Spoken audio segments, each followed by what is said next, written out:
നിയമാവർത്തനം അധ്യായം 20. ധീരമായി യുദ്ധം ചെയ്യുക. നീ യുദ്ധത്തിന് പുറപ്പെടുമ്പോൾ ശത്രുവിന് നിന്നേക്കാൾ കൂടുതൽ കുതിരകളും രഥങ്ങളും സൈന്യങ്ങളും ഉണ്ടെന്ന് കണ്ടാലും ഭയപ്പെടരുത്. എന്തെന്നാൽ നിന്നെ ഈജിപ്തിൽ നിന്ന് കൊണ്ടുവന്ന നിന്റെ ദൈവമായ കർത്താവ് നിന്നോട് കൂടെയുണ്ട്. യുദ്ധം തുടങ്ങാറാകുമ്പോൾ പുരോഹിതൻ മുന്നോട്ട് വന്ന് ജനത്തോട് സംസാരിക്കണം. അവൻ ഇപ്രകാരം പറയട്ടെ: ഇസ്രായേലേ, കേൾക്കുക. ശത്രുക്കൾക്കെതിരായി നിങ്ങൾ യുദ്ധത്തിനിറങ്ങുകയാണ്. ദുർബല ഹൃദയരാകരുത്. അവരുടെ മുമ്പിൽ ഭയപ്പെടുകയോ പരിഭ്രമിക്കുകയോ അരുത്. നിങ്ങളുടെ ദൈവമായ കർത്താവാണ് നിങ്ങളുടെ കൂടെ വന്ന് ശത്രുക്കൾക്കെതിരായി യുദ്ധം ചെയ്ത് വിജയം നേടിത്തരുന്നത്. അനന്തരം നായകന്മാർ ജനത്തോട് ഇപ്രകാരം പറയണം: ഭവനം പണിയിച്ചിട്ട് അതിൻ്റെ പ്രതിഷ്ഠാകർമ്മം നിർവഹിക്കാത്ത ആരാണ് ഈ കൂട്ടത്തിലുള്ളത്?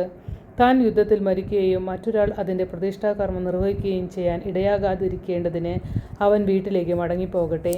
മുന്തിരിത്തോട്ടം നട്ടുപിടിപ്പിച്ചിട്ട് അതിൻ്റെ ഫലം അനുഭവിക്കാത്ത ആരാണ് ഈ കൂട്ടത്തിലുള്ളത്?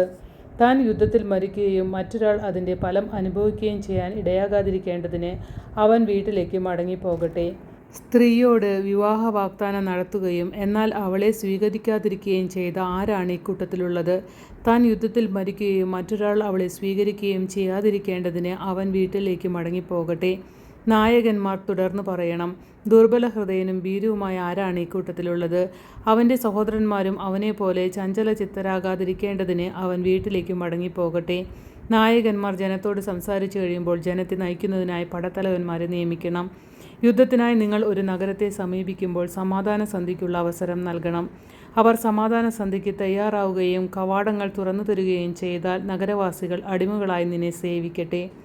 എന്നാൽ ആ നഗരം സന്ധി ചെയ്യാതെ നിനക്കെതിരെ യുദ്ധം ചെയ്താൽ നീ അതിനെ വളഞ്ഞ് ആക്രമിക്കണം. നിന്റെ ദൈവമായ കർത്താവ് അതിനെ നിന്റെ കയ്യിൽ ഏൽപ്പിക്കുമ്പോൾ അവിടെയുള്ള പുരുഷന്മാരെയെല്ലാം വാളിനിരയാക്കണം. എന്നാൽ സ്ത്രീകളെയും കുട്ടികളെയും കന്നുകാലികളെയും നഗരത്തിലുള്ള മറ്റെല്ലാ സാധനങ്ങളോടുമൊപ്പം കൊള്ളവസ്തുക്കളായി എടുത്തുകൊള്ളുക. നിന്റെ ദൈവമായ കർത്താവ് നിനക്ക് തരുന്ന ശത്രുക്കളുടെ വസ്തുവകകളെല്ലാം അനുഭവിച്ചു കൊള്ളുക. ഈ ദേശക്കാരുടെ അല്ലാത്ത വിദൂരസ്ഥമായ പട്ടണങ്ങളോട് നീ ഇപ്രകാരമാണ് പ്രവർത്തിക്കേണ്ടത്. എന്നാൽ നിന്റെ ദൈവമായ കർത്താവ് നിനക്ക് അവകാശമായി തരുന്ന ഈ ജനതകളുടെ പട്ടണങ്ങളിൽ ഒന്നിനെയും ജീവിക്കാൻ അനുവദിക്കരുത്. നിന്റെ ദൈവമായ കർത്താവ് കൽപ്പിച്ചിട്ടുള്ളതുപോലെ ഹിത്യർ, അമരോര്യർ, കാനാന്യർ, പെരിസ്യർ, ഹിവ്യർ, ജബൂസ്യർ എന്നിവരെ നിശേഷം നശിപ്പിക്കണം.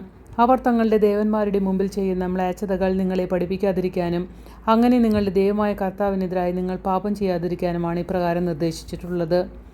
ഒരു നഗരത്തോട് യുദ്ധം ചെയ്ത് അത് പിടിച്ചെടുക്കാനായി വളരെ കാലം അതിനെ ഉപരോധിക്കേണ്ടി വരുമ്പോൾ അതിലെ വൃക്ഷങ്ങളിലൊന്നും കോടാലി കൊണ്ട് വെട്ടി നശിപ്പിക്കരുത്.